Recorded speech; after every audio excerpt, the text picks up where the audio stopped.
বেশি বেনিফিটেড হবেন আপনারা। প্রথমে আমি জিজ্ঞেস করব ফেরদাউসি মানসুর আপাকে, আপনি বলবেন এখানে দেখেন লেখা আছে ফাকাদ দল্লা সাওয়া আস-সাবিল। সাওয়া শব্দটা কি মাদ?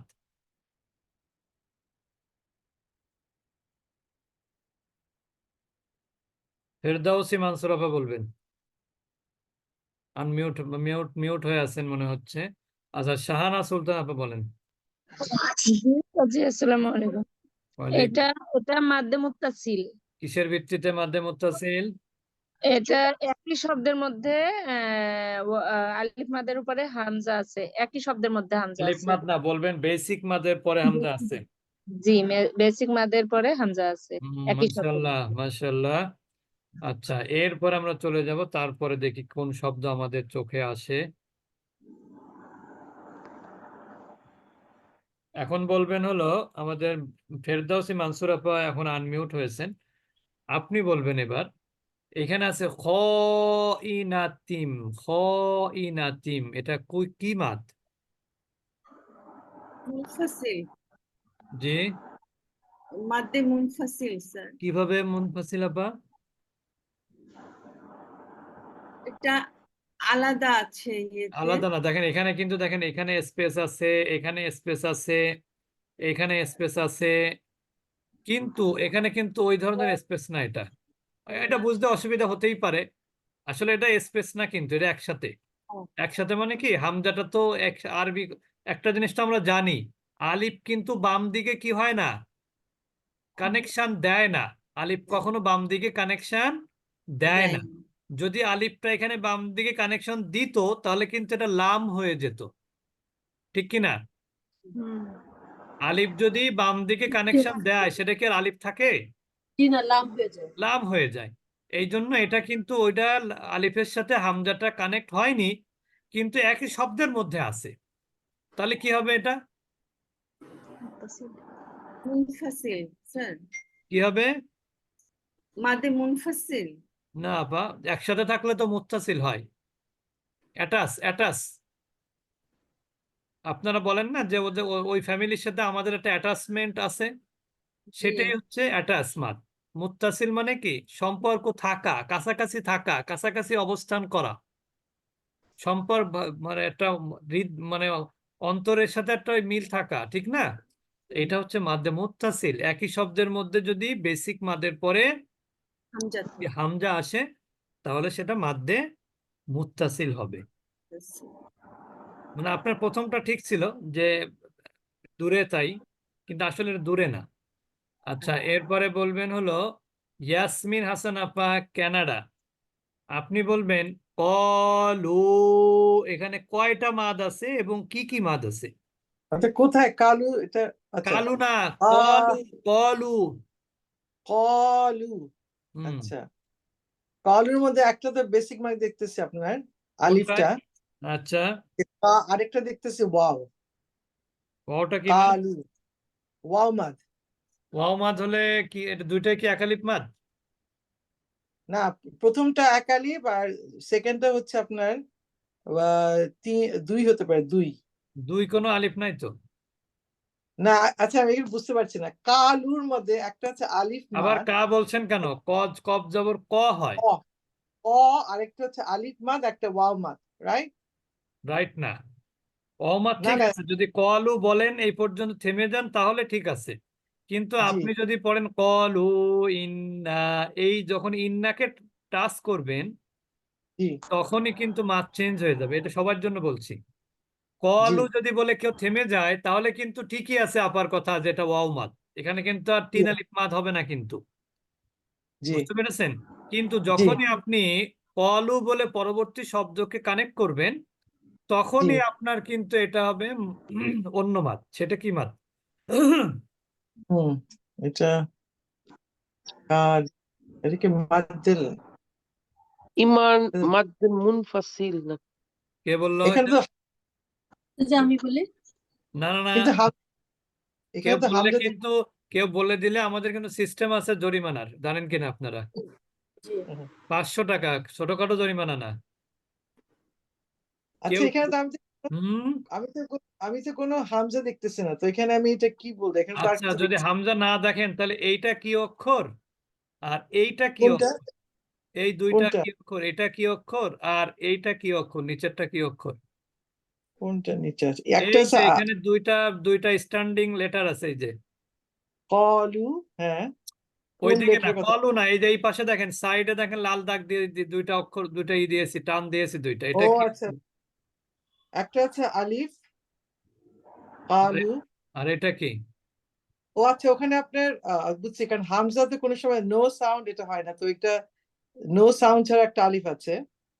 আরেকটা আছে ইন্না, তো এখানে হামজা নাই, তো এটা মোস্ট প্রবাবলি এটা একটা শব্দের না মধ্যে। না না, শোনেন, এই যে এখানে আমি কিন্তু বুঝতেছেন না আপনি, এখানে এইটাই তো হামজা, আলিফের নিচে হরকত, আলিফের উপরে হরকত থাকলে সেটা তো হামজা হয়ে যায়।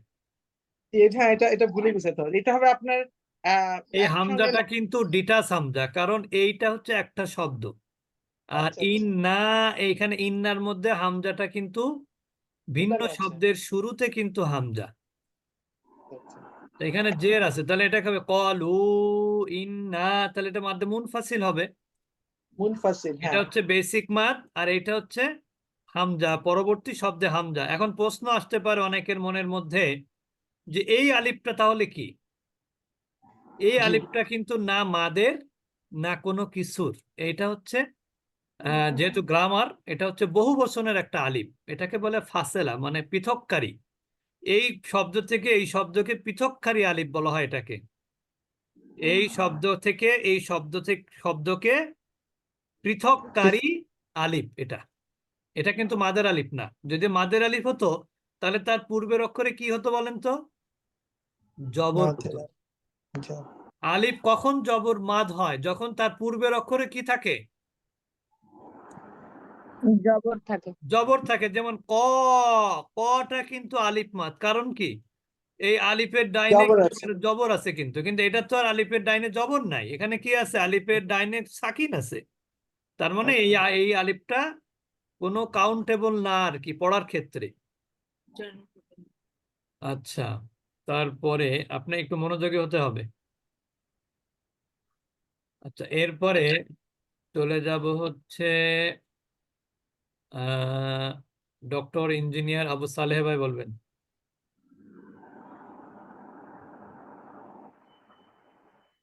এই যে এইটা বলবেন, অল বাউ দ আ, এটা কি মাদ এখানে?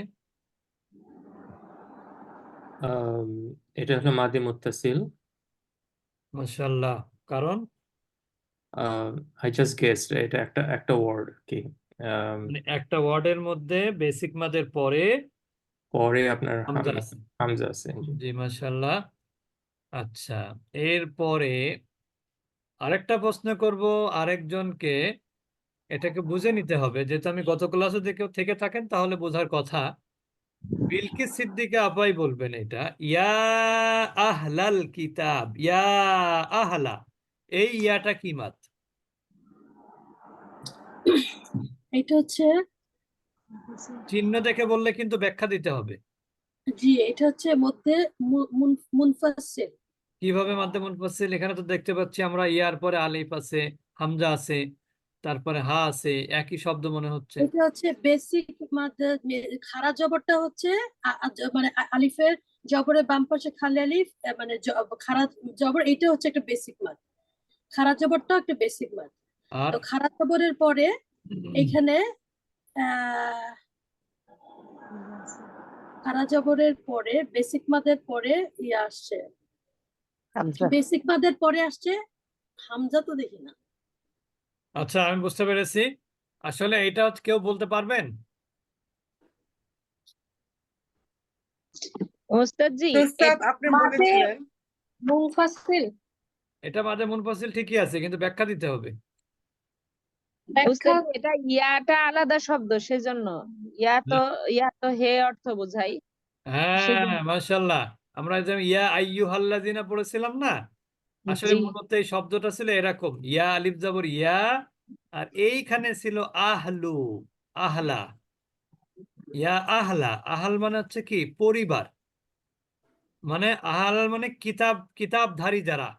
ইয়া আহালাল কিতাব, হে কিতাবধারীরা। বুঝতে পেরেছেন? মানে তো এই যে আলিফটা হামজাটা উজ্জ্বল হয়েছে। এখন এই যে আলিফ মাদ এটাকে সংক্ষিপ্ত করা হয়েছে জবর বাদ দিয়ে খাড়া জবর দিয়ে। তো খাড়া জবর দিয়ে যখন আপনি সংক্ষিপ্ত করবেন তখন কিন্তু এই আলিফের দরকার নাই, আছে নাকি? জি। এই যে আলিফ, এই আলিফের কিন্তু খাড়া জবর দিলে কিন্তু এই আলিফের দরকার নেই। এই জন্য কি করা হয়েছে, এই আলিফটাকে বাদ দিয়ে এইখানে একটা জবর দিয়ে এটা হামজা করা হয়েছে। তাহলে কি হলো, ইয়া আহলা। এই জন্য খাড়া জবরের পরে হামজা, কিন্তু হামজাটা কি দ্বিতীয় শব্দে শুরুতে ছিল মূলত, কিন্তু এখানে গ্রামারের কারণে এটা একসাথে হয়ে গেছে। যাই হোক, এটা চিহ্ন এটা দেখে কিভাবে বলা যাবে পড়বেন? না, চিহ্ন দেখে এটা বলবেন না কিভাবে, যে মুনফাসিল, বুঝে বলতে আচ্ছা, হবে।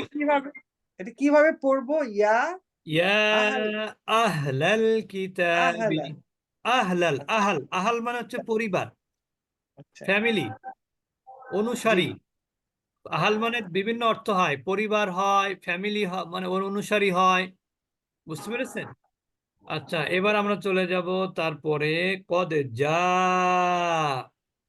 যা আ, এটা বলবেন তাফরিমা হুসাইন আপা বলবেন। এটা কি স্যার মাদ? আসসালামু আলাইকুম। এটা হচ্ছে স্যার মাদে মুত্তাসিল। কিসের ভিত্তিতে?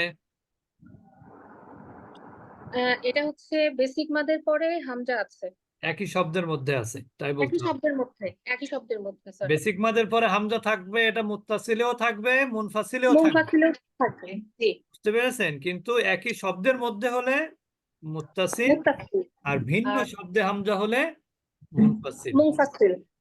জি আচ্ছা, স্যার স্যার। জাহাকুম মিন স্যার, জি, যা আকুম, এটা হচ্ছে মুত্তাসিল।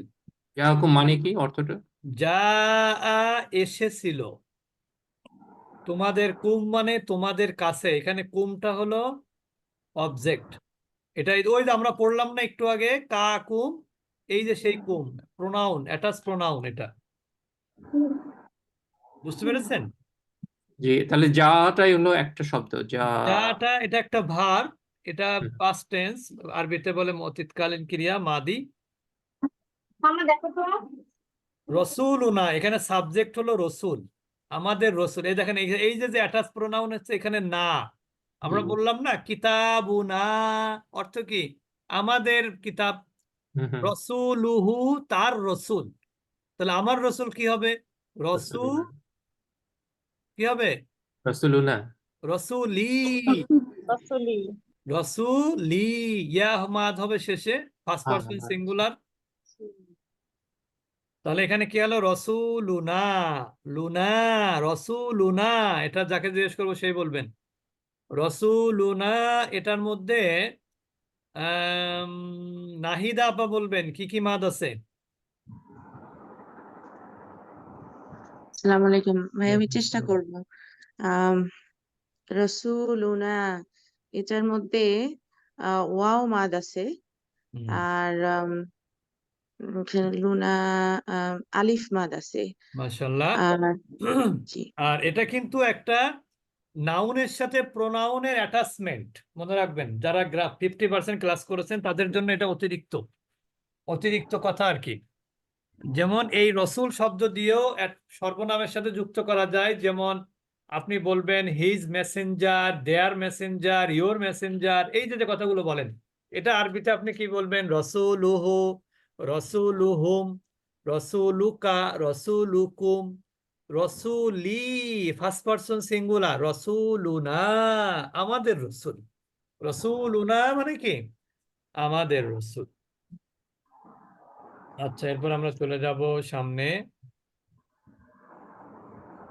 এবার বলবেন হলো নাসরিন হাসান আপা বলবেন কল্যাণপুর। অলু ইন্নাল্লাহা, কলু ইন, এটা কলুটা কি কি কি মাদ আছে এখানে? আসসালামু আলাইকুম। ওয়ালাইকুম আসসালাম রহমতুল্লাহি ওয়া বারাকাতুহু। কলুতে হচ্ছে আলিফ মাদ আর ওয়াও মাদ আছে। ওয়াও মাদ কিন্তু আহ, আমি যখন কলু ইন্না বলবো তখন কি মাদ হবে? মানে একটু আগেই কিন্তু আমি এর ব্যাখ্যা দিয়েছি, একটু আগেই। জি জি ক্লাসে এক সেকেন্ডের জন্য অমনোযোগী হলেই অনেক কিছু থেকে বঞ্চিত হতে হবে। আচ্ছা, আপনি পারবেন না বোঝাই যাচ্ছে। আচ্ছা, এরপরে বলবেন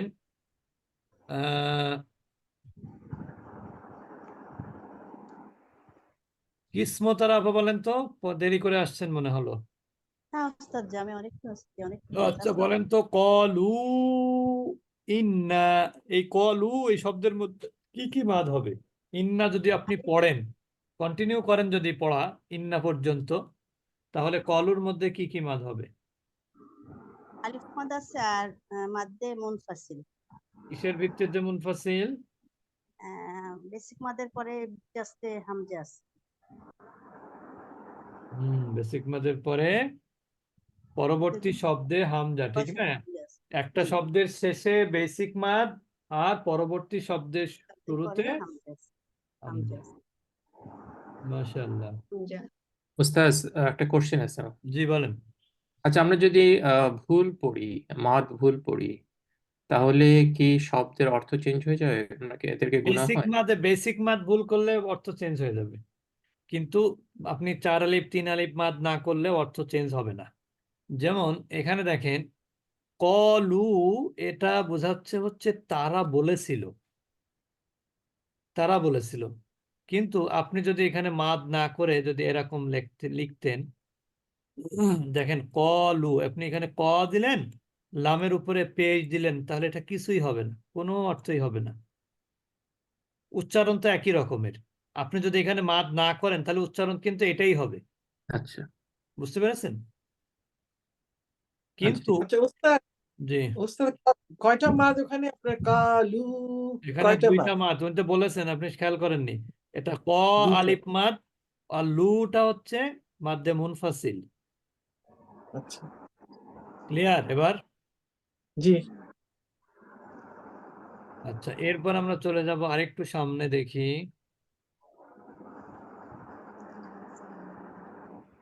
ভিন্ন মাদ দরকার, যেহেতু মধ্যে মুত্তাসিলের মধ্যেই আমরা সীমাবদ্ধ আছি। কঠিন পাওয়া।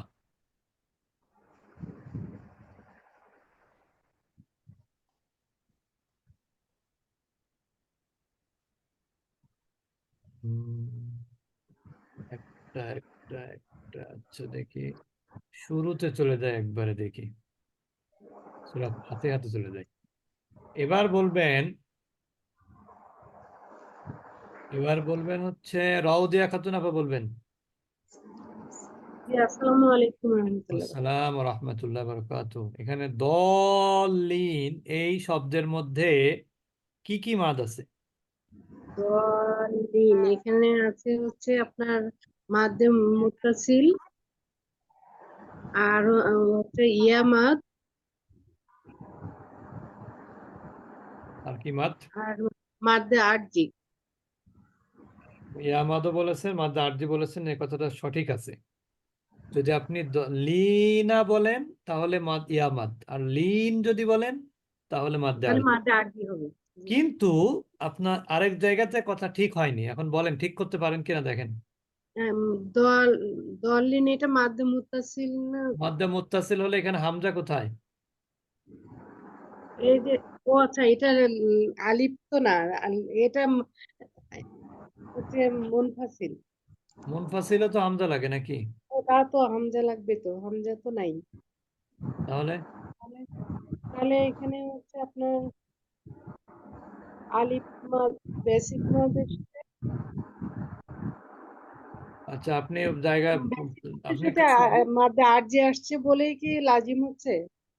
কি লাজিম হচ্ছে? না, এই যে দলিন হচ্ছে যে, হ্যাঁ, এটা কি এটা মাদ্দে লাজিম বলেছেন আপনি? বেসিক মাদ। জি এটা কি মাদ্দে লাজিম বলছেন? জি, মনে হচ্ছে, কিভাবে মনে হচ্ছে? মনে হচ্ছে যে এটা তো বেসিক মাদ আছে, আলিফ মাদ, আর আর এখানে লিন আছে, আর থেমে যাচ্ছি বলে আরজি হচ্ছে। আরজি তো লিন শব্দটাই, কিন্তু দল হ্যাঁ, শব্দের মধ্যে কি মাদ আছে? দর মধ্যে তো আলিফ মাদ আছে, আলিফ মাদ হলে কি কয় আলিফ মাদ হবে তাহলে? এখানে 3 আলিফ মাদ হবে। কেন তিন আলিফ হবে? তিন আলিফ কিসের ভিত্তি তিন আলিফ হবে তো মুনফাসিলে। আচ্ছা, আপনি একটু অপেক্ষা করেন। ডক্টর মুন্নিয়াফা বলেন। সুলতানা রাশিদা মুন্নিয়াফা দল কি মাদ নাকি? আসসালামু আলাইকুম।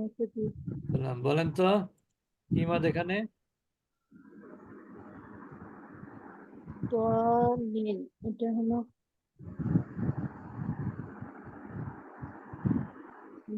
মাদে যেন বলে দিয়েছি, হ্যাঁ,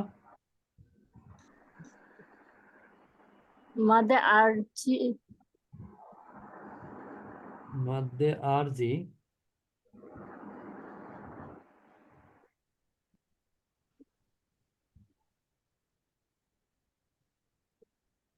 মধ্যে আরজি তো আপা বললেন যে ওই শেষেরটা লিনটা।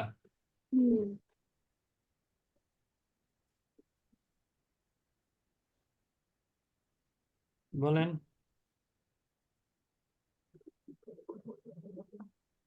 বলুন। স্যার ওই যে তাসদিদ থাকলে মাদে আচ্ছা, নামটা ঠিক মনে আছে, আমাদের অনেক সময় চলে যাচ্ছে। আমি একটু বলে দিব চাচ্ছি, কিন্তু আমি চাচ্ছি আপনি আপনাদের থেকে এটা শুনতে। কালমি মুকাফফাফ হবে না, মাদ লাজিম কালমি মুকাফফাফ। আপা আমরা ওই কালমি হারফি মুসাক্কাল মুখাফফাফ এগুলো আমরা পড়ি না তো। আমরা হচ্ছে প্রাইমারির স্টুডেন্ট, বুঝতে পেরেছেন? তা আমরা এখানে লাজিম পর্যন্ত যাই, কলমি হরফি এইগুলো আমরা যাই না আর কি ওইদিকে। বাকি বুঝতে পেরেছেন? শাহিন আক্তার আপা বুঝেছেন? জি বুঝছি। আমরা ওই স্টেজে যাই না আর কি, আমরা শুধু মাঠটা যেন সুন্দরভাবে করতে পারে এই জন্য আর কি। তো এটা আমি এখনো পর্যন্ত উত্তর পাচ্ছি না কারো কাছ থেকে। আচ্ছা, দেখি স্যার বলবো। কে বলবেন। তাফরিমা হোসেন আপা। স্যার চেষ্টা করে দেখতে পারি। হ্যাঁ, করেন দেখি। স্যার এটা বেসিক মাদের পরে এটা হুম। হবে মাদে লাজিম, মানে বেসিক বেসিক মাদের পরে আহ, যে তাসদিদ যুক্ত অক্ষরটা আসবে, তাই না? যে হ্যাঁ, এটা বেসিক মাদের পরে তাজদিদ অথবা সাকিন হলে সাকিন হবে। তখন সেটা মাদ্দে লাজিম হবে। সবাই খেয়াল করেছেন তো? জি জি। এখানে দেখেন, এইটা হচ্ছে হচ্ছে বেসিক মাদ, আর এইটা হচ্ছে তাজদিদটা হচ্ছে তাসদিদ এখানে মাদের কারণ। এখানে কিন্তু কোনো হামজা বা অন্য কোনো অস্তিত্ব নাই, কিন্তু এখানে অস্তিত্বটা কি? তাজদিদ। তাসদিদ। বুঝেছেন? আচ্ছা, এরপরে আমরা চলে যাব এইখানে। এটা বলবেন রাবে আপা বলবেন। জি উস্তাদ জি। এটা পড়েন, এই শব্দটা পড়েন। এটা শব্দ বেশি না, কিন্তু এটা কিন্তু সব বর্ণ। শব্দ বর্ণ। বললে ভুল হবে, কারণ শব্দ হচ্ছে যার অর্থ থাকবে সেটা শব্দ। এখানে কোনো অর্থ নাই কিন্তু আলিফ লাম মিমের। আলিফ আলিফ লাম মিম এখানে কোনটা কি মাদ? লাম মিম জামাতে লাজিম কোনটা? আলিফ। লাম আলিফ তো আলিফ খালি তো তো কোনটা মাদ্দে লাম লাজিম? মিমটা শুধু লামটা মাদ। মাদে লাজিম আর মিমটা? লামটা মিমটা মিমটা হলো মিম সাকিন বানান করতে 3টা অক্ষর লাগে মাদে আরজি। মিম সাকিন বানান করতে 3টা অক্ষর লাগে, এই জন্য মাদ্দে আরজি। এই নিয়ম তো আমি পড়ি নাই আপা। মিম বানান করতে 3টা অক্ষর লাগে, এর জন্য মাদ্দে আরজি, এটা কিন্তু আমি পড়ি না এই নিয়মটা, আমার জানা নেই আর কি। বেসিক মাদে আমার জায়গা শোনেন, আজকে আপনি সুকুন আপনি একটু ভুলিয়ে ফেলেছেন আর কি। আসলে লামটাও মাদ্দে লাজিম, মিমটাও মাদ্দে লাজিম। তার কারণ হলো লাম উচ্চারণে 3টা অক্ষর লাগে, মাঝখানে মাদ, বেসিক মাদ আছে। লাম আলিফ মিমে সাকিন। তাহলে এটা কি আলিফ মাদের পরে মিমে সাকিন না? সাকিন জি। এবার দেখেন, মিম বানান করতে গেলে মিম ইয়া মিম, তাহলে মিমের জের, ইয়ার উপরে সাকিন, আবার এই মিমেও সাকিন, তাহলে ইয়া মাদের পরে মিমে সাকিন, মিম সাকিন এটাও তো তাহলে এটাও লাজিম। মাদ্দে আরজি হবে, মাদ্দে লাজিম হবে। লাজিম, আর মাদ্দে একটা লাজিম। জিনিস মনে রাখবেন, সেটা হলো মাদ্দে আরজি হতে হলে সাকিনটা কিন্তু আসলি হতে পারবে না। মাদ্দে আরজি হতে হলে সাকিনটা বেসিক্যালি সাকিন হতে পারবে না, এটা হচ্ছে ওয়াকফের কারণে সাকিন হতে হবে, সেটা জের মাদ্দে জবর আরজি হবে। যেমন দেখেন, হুদাল লিল মুত্তাকিন আল্লাযীনা ধরে নিলাম, যেমন যারা নতুন পড়ে তারা তো এইভাবেই পড়ে, মুত্তাকিন আল্লাযীনা এইভাবে পড়ে না, তখন কিন্তু ইয়ামাত হবে এখানে। কিন্তু নতুন উনি যদি এরকম পড়েন, হুদাল লিল মুত্তাকিন, তখন এই নুনে কি জবর ছিল, সুকুন ছিল, নাকি জের জবর ছিল? জবর ছিল, সুকুন হয়ে যাবে। সুকুন হয়ে গেল থামার কারণে, কন্ডিশনাল সাকিন, ঠিক না? হুম। তো এইটাকে বলে মাদ্দে আরজি, যেখানে উস্তাদ আমরা কিন্তু মাদে আরজি শিখি নাই, এটা নতুন আচ্ছা টার্ম। আচ্ছা, হ্যাঁ সরি, আসলে আমাদের শেখানো হয়নি, এটা আমরা শিখবো ইনশাল্লাহ।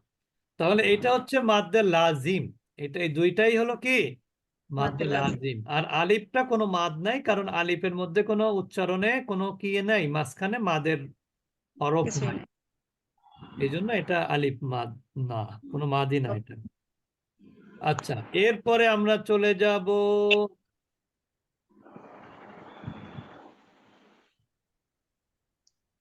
আচ্ছা, এরপর বলবেন হলো রাবে আপা বলবেন, আলা, আলা মানে কিন্তু সাবধান, বি কেয়ারফুল। আলা, আলা, আলা, এটা কি মাদ, এটা মাদে মুনফাসিল উস্তাদজি। কিসের ভিত্তিতে? এই যে আলিফ মাদের পরে বা অন্য অন্য শব্দে হামজা আছে। হ্যাঁ, আপনাদের বাড়ি কি গোপালগঞ্জ না বাগেরহাট? মানিকগঞ্জ উস্তাদজি। কিন্তু কথাবার্তা তো ওই দিকের মনে হচ্ছে, বাবার বাড়িও কি ওইদিকে, মানিকগঞ্জ? এক এক জায়গায় মানিকগঞ্জ, জি। ও, তা কিভাবে কিভাবে যেন গোপালগঞ্জের কথা শিখে ফেলেছেন, আমাদের বাড়ি গোপালগঞ্জ তো কেমন যেন মনে হচ্ছিল ওই দিকের। উস্তাদ এখন তো যশোরে। আমার দুই জায়গা বাড়ি, আমার দাদা বাড়ি গোপালগঞ্জ আর আমার বাবার বাড়ি যশোর। উস্তাদ আপনার আর আমার একই রকম হলো কেমনে? ওটা তো সালমা ফৌজিয়া বলতে পারবে কিভাবে হলো। আল্লাহু আকবার। আমার বাবার জন্ম গোপালগঞ্জে, ওখানে আমার দাদার সবকিছু, আর আমার বাবার চাকরি সূত্রে যশোর, এখন ওখানে আমাদের সবকিছু, এই হচ্ছে অবস্থা। একই অবস্থা। আচ্ছা, এরপরে বলবেন হলো হালিমা আপা বলবেন, হালিমা আপা, জানি না আপনি পড়া দিয়েছেন কিনা ইতিপূর্বে। আচ্ছা, যদি না দিয়ে থাকেন তাহলে বলবেন হলো মাহবুবা আফরোজ আপা বলবেন, মাহবুবা আফরোজ আপা। আসসালামু আলাইকুম। ওয়ালাইকুম আসসালাম ওয়া রাহমাতুল্লাহি ওয়া বারাকাতুহু। সুফাহাউ, সুফাহাউ কি মাদ? সুফাহা উ, এটা তো মুত্তাসিল। কেন মুত্তাসিল?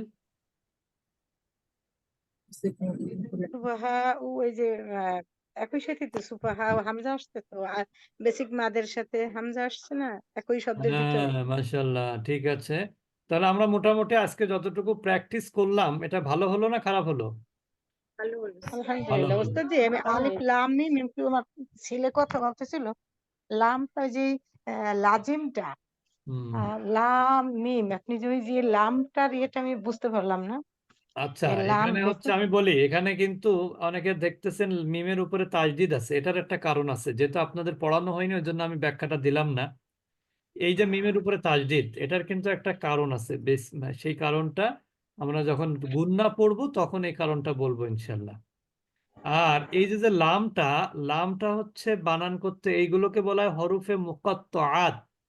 হরুফ মানে হচ্ছে বর্ণ সমূহ, মুকাত্তাআত শব্দের অর্থ হচ্ছে বিচ্ছিন্ন। বিস্তীর্ণ। কেন জি। বিচ্ছিন্ন? যে এখানে দেখেন কোনো অক্ষরের জবরদের পেশ নাই, কিন্তু বাংলা যেমন জবরদের পেশ হলো আকার, রস্যিকার, দীর্ঘিকার, রস্যুকার, দীর্ঘকার, এগুলো কিন্তু জবরদের পেশ বাংলায়। আর আরবিতে জবরদের পেশ তো এটাই, জবরদের পেশ, এটাই হচ্ছে মূল। জবরদের পেশ ছাড়া কিন্তু আরবি অনেক শব্দ কিন্তু পড়া যায় না, ঠিক না? আর বাংলায় যেমন কলম কিন্তু জবরদের পেশ নেই, কিন্তু পড়া যায়। কিন্তু আরবিতে কিন্তু এরকম কোনো শব্দ নাই, যে শব্দের কি নাই, কোনো হরকত নেই, এরকম কোনো শব্দ নাই। বুঝতে পেরেছেন কি বললাম? জি আরবিতে এরকম কোনো শব্দ নাই যে শব্দে কি নাই, জবরদের পেশ নাই। তাহলে এইটা কি? এটা কিন্তু শব্দ না, এটা কি অক্ষর। কয়টা অক্ষর এখানে? 3টা অক্ষর। একটা হচ্ছে আলিফ, একটা হচ্ছে লাম, আর একটা হচ্ছে মিম। আমরা পড়ার সময় কিন্তু তাই বলছি, আলিফটাকে আলিফ বলছি, লামটাকে লাম বলছি, মিমটাকে কিন্তু মিম বলছি। ক্লিয়ার এবার?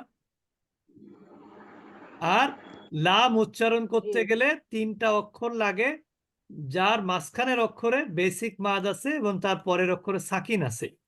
এই বেসিক মাদের পরের অক্ষরে সাকিন থাকলে সেটা মাদ্দে লাজিম হয়। এই জন্য এখানে মাদ্দে লাজিমের 4 আলিফ মাদের চিহ্ন দেয়া হয়েছে। মিম উচ্চারণ করতে গেলেও মাঝখানে ইয়া মাদ পাই আমরা, তারপরে মিমের উপরে দ্বিতীয় মিমে আমরা সাকিন পাই, এই জন্য এটাও মাদ্দে লাজিম। ক্লিয়ার? বেসিক মাদের পরে মিমে সাকিন হ্যাঁ হ্যাঁ। 3 অক্ষর। জি। Yes, sir. তো ঠিক Clear. আছে, আমরা এই পর্যন্ত আজকে রাখলাম। আর আমরা মনে হচ্ছে যেটা আগামীকাল মাদ্দে আরজিটাই পড়া উচিত, কারণ অনেকে মাদ্দে আরজি যেহেতু আমরা অনেক সময় মাদ্দে আরজি আগেও পড়ি, পরেও পড়ি, কিন্তু এবার আমরা আগেই পড়তে হবে মনে হচ্ছে। তার কারণ হলো মাদ্দে আরজি, মাদ্দে লিন, এই দুটো শেষ করে তারপরে গুন্নাতে গেলে ভালো হবে। আমরা ওস্তাদ একটু বেশি জি প্র্যাকটিসের সুবিধা থাকলে মনে রাখতে ভালো হয়। তো হ্যাঁ জাজাকুমুল্লাহ হ্যাঁ, খাইরান। ওই জন্যই তো প্র্যাকটিসের ব্যবস্থা করা হলো। আমরা ইনশাল্লাহ আগামীকালও একটু প্র্যাকটিস করবো মাদ্দে আরজি মাদ্দে লিন পড়ানোর পরে। তো আমরা ইনশাআল্লাহ। দোয়া পড়ে শেষ করবো। সুবহানাকাল্লাহুম্মা